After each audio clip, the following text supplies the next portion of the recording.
Bonjour à tous. Dans cette vidéo, nous allons vous présenter le périmètre fonctionnel du ferraillage 3D réalisable dans Allplan pour les ouvrages de pont.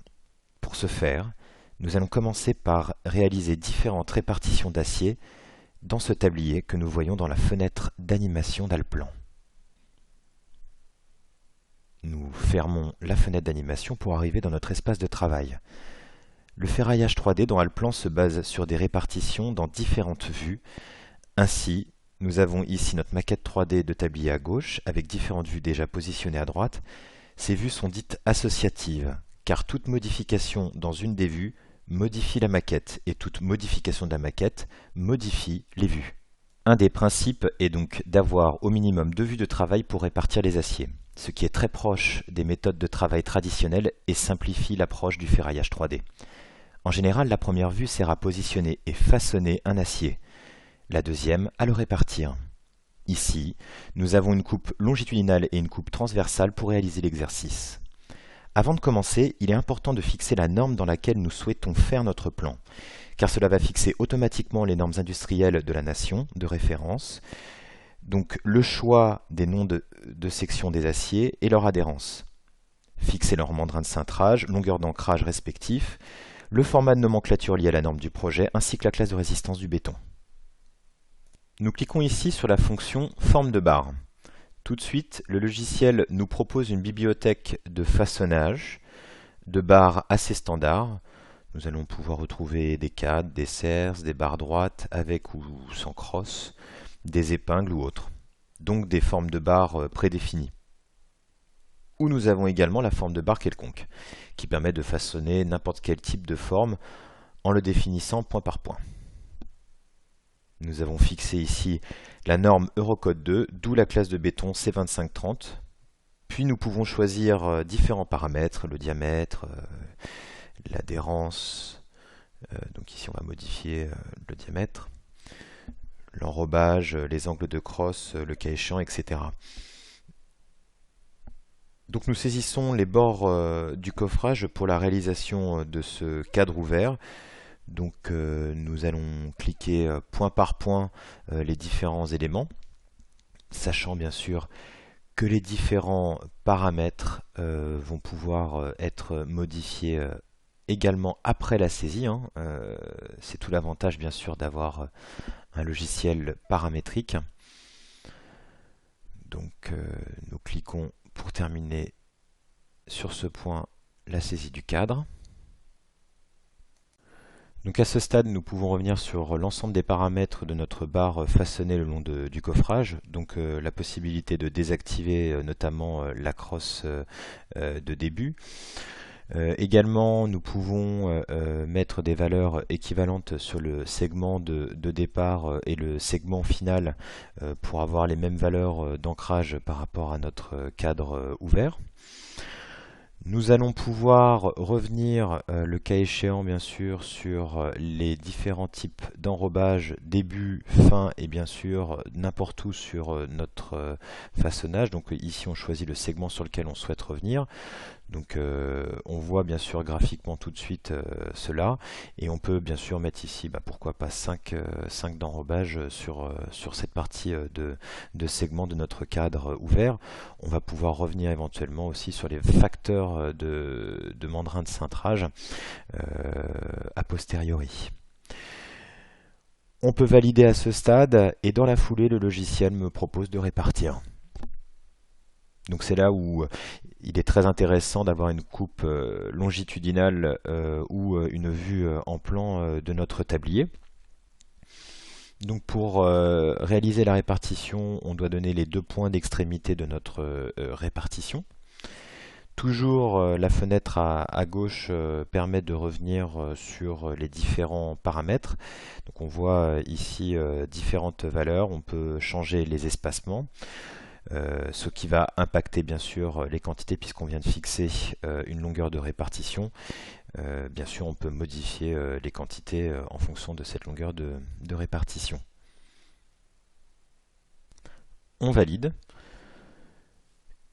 et nous allons nous apercevoir que une légende qui avait été positionnée s'est remplie dans la foulée en fonction des éléments que nous avons mis en répartition.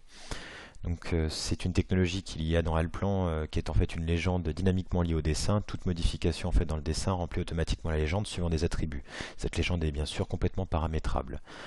Alors ici, bien sûr, nous avons le poids total, le numéro de position, le nombre de pièces, les diamètres concernés, la longueur totale et bien sûr le graphique de l'élément façonné avec ses cotes.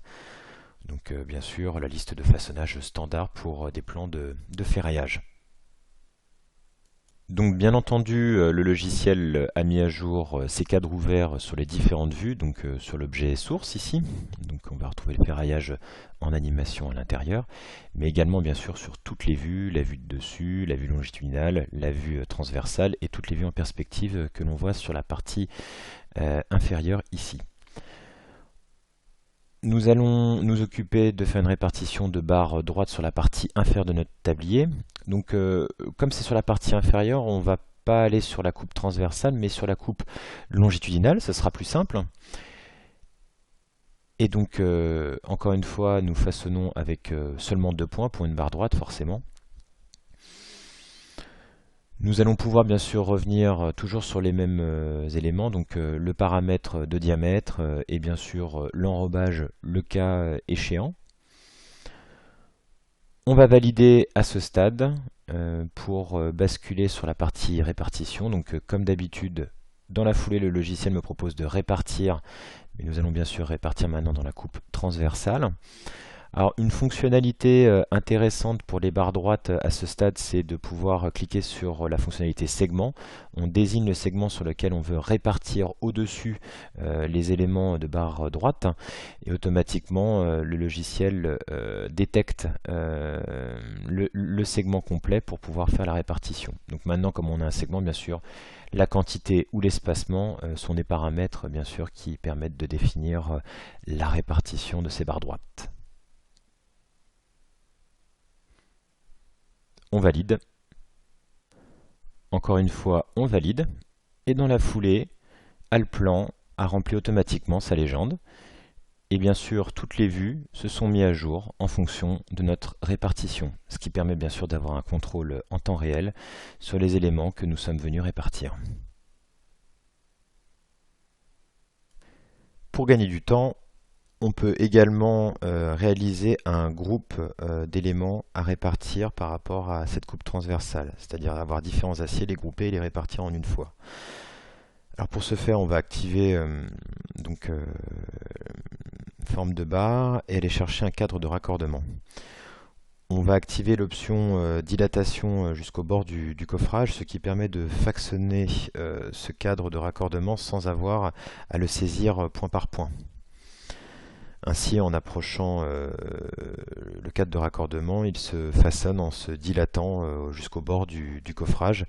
Et dès qu'on est d'accord avec la proposition que nous fait Allplan, il suffit de cliquer et automatiquement la barre se façonne. Bien entendu, on peut revenir sur les différents paramètres qu'on a sur la partie gauche de l'interface. On ne répartit pas, on valide donc juste le façonnage de l'acier. Et puis on reprend exactement le même type de cadre de raccordement. On active la fonction symétrie et on peut s'apercevoir que dans la foulée, le logiciel propose de faire le cadre de raccordement symétrique à l'élément de la partie gauche. Voilà, on a juste à cliquer et à nouveau, on va pouvoir revenir sur les différents paramètres. On valide. Puis on va choisir donc une barre droite. On va le faire 4 fois. Donc toujours l'option dilatation jusqu'au bord du coffrage d'activer. On vient positionner l'acier.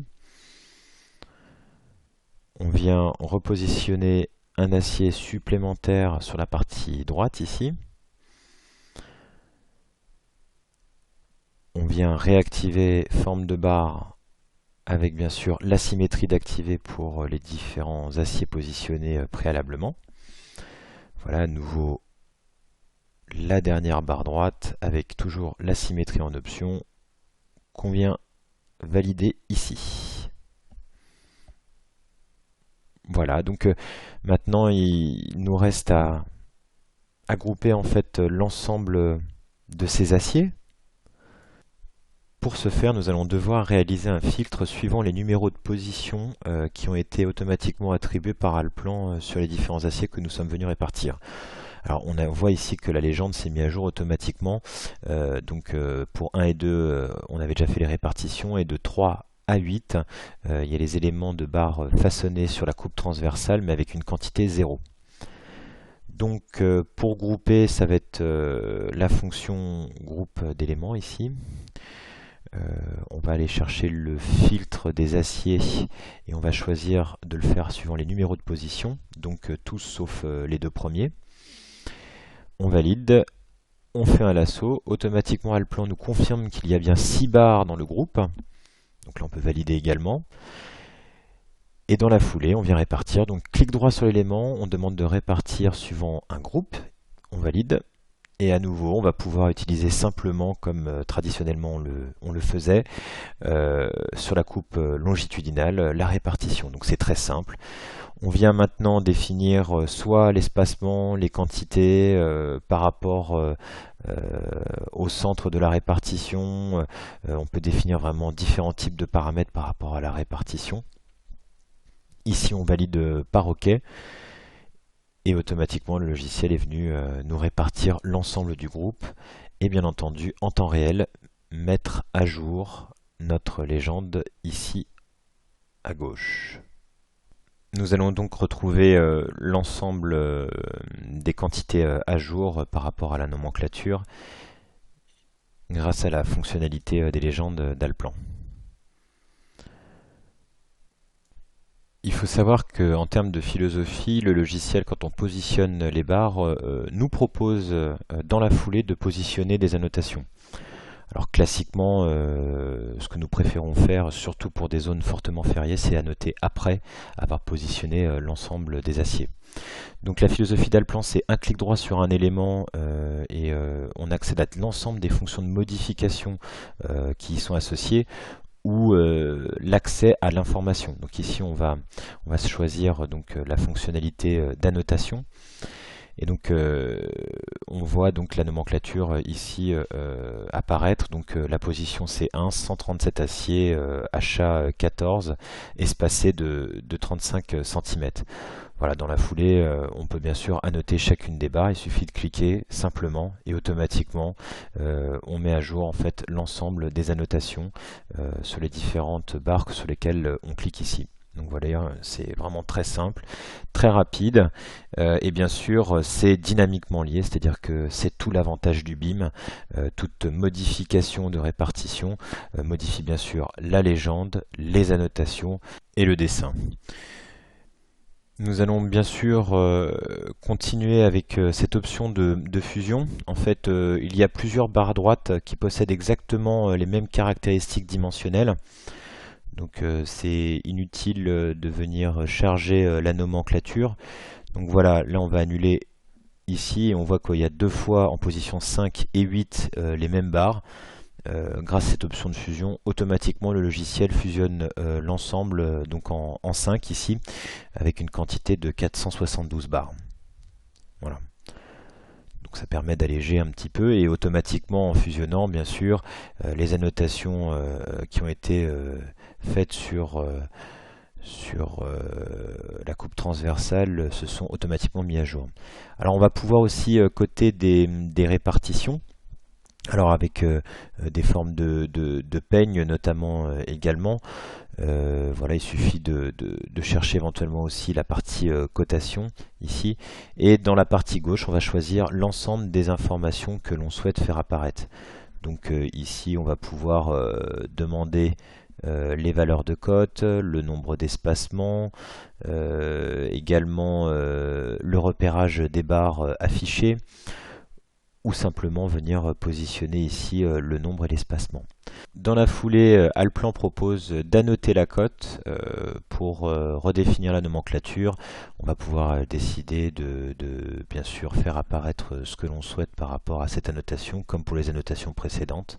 Voilà, on vient la positionner de manière très simple et automatiquement la cote est réalisée.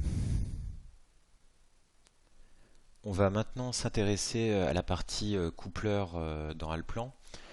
Alors, on va s'intéresser forcément à ces barres longitudinales inférieures. Donc on active la fonction coupleur. Automatiquement, Allplan nous propose différents catalogues de coupleurs suivant certains industriels. Donc là, on va choisir Erico Lanton et on va définir la coupe de la barre droite ici. Donc on définit la coupure. Automatiquement, le logiciel va m'ouvrir une interface associée aux différents coupleurs proposés sur cette section. On en choisit un et automatiquement le coupleur vient se positionner sur la barre droite et bien sûr vient découper l'intégralité des éléments de barre droite. Alors on va avoir bien sûr la nomenclature qui va suivre ainsi que notre liste de façonnage. Donc on va pouvoir repérer deux nouvelles positions, donc 2 et 8, avec la position du coupleur positionnée sur chacune de nos barres droites générées par la découpe.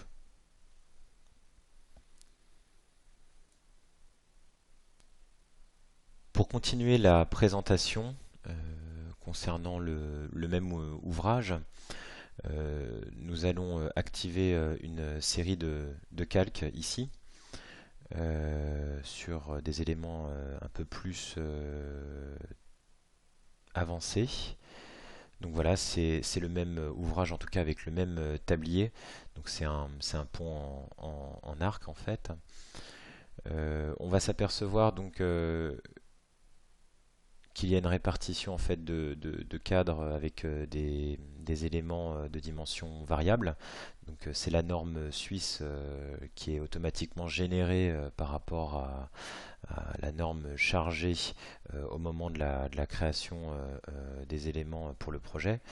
Donc une fonctionnalité intéressante ici, des cadres donc avec des longueurs de segments et des dimensions variables. Donc voilà, on va pouvoir avoir un numéro de position qui va être généré automatiquement avec les caractéristiques dimensionnelles qui vont y être associées, directement liées en fait à la maquette BIM.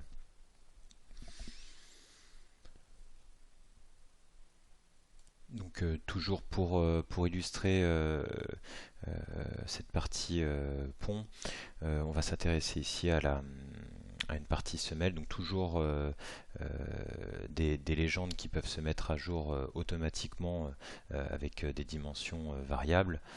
Voilà qu'on va retrouver ici puisque le logiciel permet de le faire. Donc différents types de répartitions, on peut accéder à des répartitions type circulaire ou le long d'une inertie variable. Voilà. On va activer le projet dans son ensemble avec l'ensemble du ferraillage.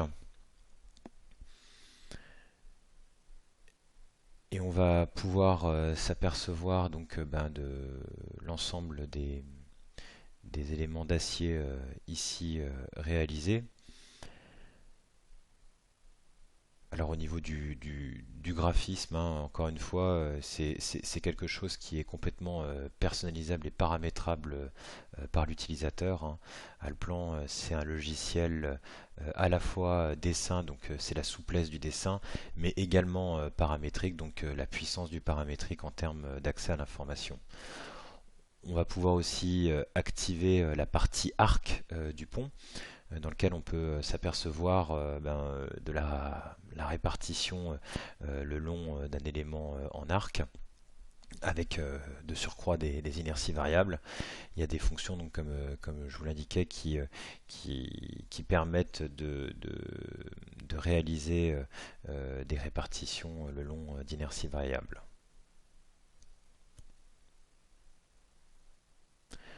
On va s'intéresser maintenant plus à une partie orientée paramétrique par le biais de ce que l'on appelle des smart parts.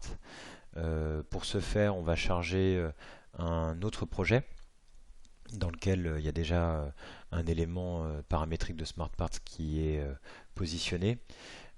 Ces éléments en fait peuvent être complètement programmé à façon. Notre équipe de la cellule ingénierie peut vous accompagner bien sûr sur le paramétrage de ce type d'éléments. Donc l'avantage c'est que bien on a quelque chose de complètement paramétrique, donc on peut vraiment le modifier à façon. On a donc différents types de poignées qui permettent de faire varier des inerties, faire varier des formes, faire varier le rayon de courbure également. Voilà, à l'intérieur, le coffrage donc va se modifier et les aciers vont s'adapter en fonction de cette forme.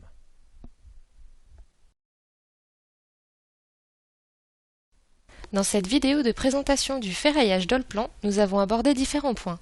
Le premier étant la souplesse du dessin. Allplan est un logiciel qui permet d'accéder aux fonctions des éléments standards de dessin 2D compatibles avec les objets paramétriques. Concernant également la puissance du paramétrique, donc c'est un gain de productivité de modélisation. Dans un deuxième point, donc les méthodes de répartition simple du ferraillage 3D, elles fonctionnent comme les outils traditionnels 2D. Dans un troisième point, donc sur les vues associatives dynamiques, la modification du BIM entraîne la modification du plan, et donc la modification du plan entraîne la modification du BIM. Dans un quatrième point, donc grouper des éléments de ferraillage 3D, donc c'est la possibilité donc de grouper ces éléments de ferraillage 3D afin d'accélérer la répartition de plusieurs aciers en même temps. Dans un cinquième point, donc concernant les normes internationales, c'est la possibilité de charger toutes les normes internationales fixant les règles de l'industrie locale, sa charte graphique et ses normes. Donc par exemple pour le nom des sections, la longueur d'ancrage ou les mandrins de cintrage. Compatibilité du logiciel avec tous les caractères Unicode, permettant l'affichage de caractères spéciaux tels le chinois, le grec par exemple. Dans un point numéro 6, donc concernant la nomenclature et annotation dynamique, toute modification du BIM entraîne la modification des annotations et de la nomenclature selon la norme internationale chargée au préalable. Dans un septième point, donc les bibliothèques de coupleurs. L'intégration de bibliothèques de coupleurs dans le logiciel directement associées aux fiches de fabrication des fournisseurs du marché, comme par exemple Ericolanton, Bartec ou Armaturis. Dans un huitième point, donc la personnalisation d'objets paramétriques. C'est la possibilité de personnaliser des bibliothèques de ponts paramétriques à votre convenance. Cette liste de points représente une infime partie de toutes les fonctions possibles avec Allplan. Rien ne vaut une démonstration en direct ou une prise en main à distance avec l'un de nos interlocuteurs bien évidemment. À ce propos, voici nos différentes agences en France avec les numéros associés. Donc il y a Rennes, Paris, Bordeaux et Lyon. Nous vous invitons également à visiter nos différents sites internet, donc nemetcheck.fr, bimplus.net, campus.allplan.com et connect.allplan.com. Nous vous remercions pour nous avoir suivis sur cette vidéo et donc nous vous invitons à suivre notre page YouTube pour voir de nouvelles vidéos prochainement.